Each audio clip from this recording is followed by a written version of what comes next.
Hello mga mams, heto na ang mabilisan na pagluto ng manok gamit ang air fryer. Step number 1, marinate chicken with salt and pepper. Step number 2, brush a little bit of oil and add flour to the chicken.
Step number 3, pwede na nating lutuin ng manok, so ilalagay na natin siya sa loob ng air fryer.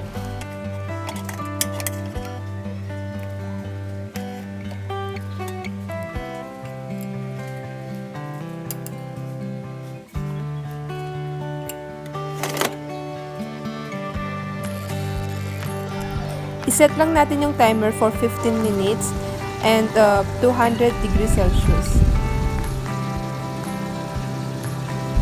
Dinig na dinig mo yung sound na piniprito na siya sa loob.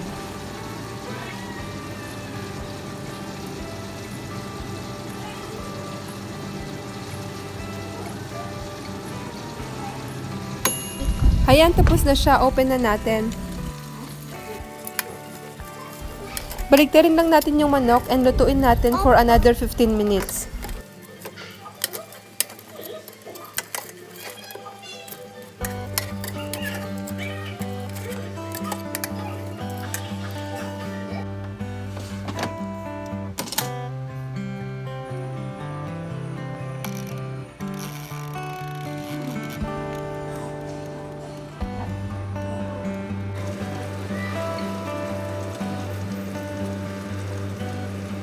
A few moments later.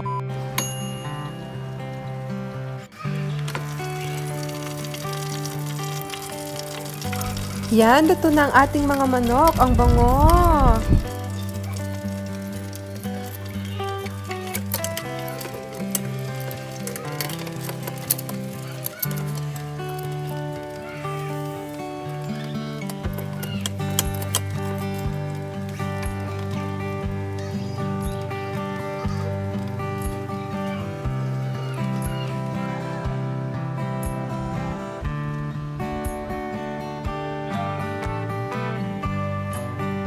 Isinalang ko na din yung second batch para mas marami at mas mai-enjoy ng mga bata.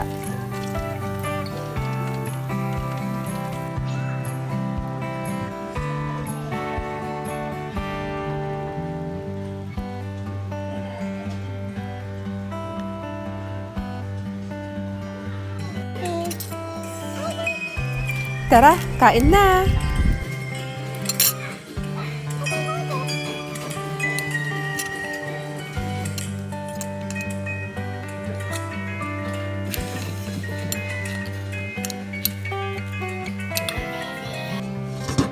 Ito pala yung oil na nanggaling sa manok at saka yung nilagay ko kanina.